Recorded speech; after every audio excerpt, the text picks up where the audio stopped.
Hi guys, welcome back to our channel. ഇന്നത്തെ നമ്മുടെ video Sunday special പുട്ടും beef fry ആണ്. ഏറ്റവും ടേസ്റ്റിൽ എന്നാൽ ഏറ്റവും സിമ്പിളായിട്ടൊരു ബീഫ് ഫ്രൈ ഉണ്ടാക്കിയാലോ.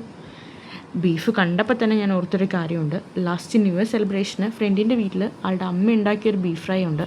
അടിപൊളി ബീഫ് ഫ്രൈ ആയിരുന്നു. അതിനുശേഷം ഇത്ര നല്ല ബീഫ് ഫ്രൈ ഞാൻ കഴിച്ചിട്ടേ ഇല്ല.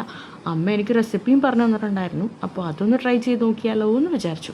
ആദ്യം തന്നെ നന്നായിട്ട് കഴുകി വൃത്തിയാക്കി വെച്ചിരിക്കുന്ന ബീഫ് ബേസിക് മസാല എല്ലാം കൂട്ടി തിരുമ്മി ഗരം മസാലയോ മീറ്റ് മസാലയോ നിങ്ങളുടെ ഇഷ്ടം പോലെ ആവശ്യത്തിന് തേങ്ങാക്കൊത്തും കൂടി നന്നായിട്ട് മിക്സ് ചെയ്ത് നന്നായിട്ടൊന്ന് വേവിക്കാൻ വെക്കുക കുക്കറിൽ. ആദ്യം തന്നെ പറയട്ടെ, ഇതിൻ്റെ ഗുട്ടൻസ് തലേന്ന് വേവിച്ച് വെച്ചൊരു ബീഫിനാണ് ഏറ്റവും ടേസ്റ്റ് കിട്ടുക. ബീഫ് വേവിച്ച് മാറ്റി വെച്ച ശേഷം പാനിലോട്ട് ചെറുള്ളി നന്നായിട്ടൊന്ന് വഴറ്റി മാറ്റുക. ഇതാണ് ഇതിൻ്റെ മെയിൻ ഇൻഗ്രീഡിയൻറ്റ്. ഇവിടെ പുട്ടുണ്ടാക്കുന്ന അമ്മയാണ്. ബീഫിൻ്റെ കാര്യം മാത്രമേ എനിക്ക് നോക്കാനുള്ളൂ.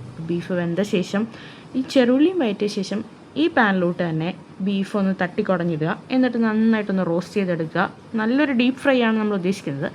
അതൊന്ന് ഫ്രൈ ആയ ശേഷം ഈ വഴറ്റി വെച്ചിരിക്കുന്ന ഉള്ളി അതിലോട്ടിട്ട് ഒരു 5 തൊട്ട് 10 മിനിറ്റ് വരെ നന്നായിട്ട് വഴറ്റുക. അത് നിങ്ങളുടെ ഇഷ്ടത്തിനനുസരിച്ച് ഡീപ്പ് ഫ്രൈ ചെയ്തെടുക്കുക. ലാസ്റ്റ് അടിപൊളി ബീഫ് റെഡി.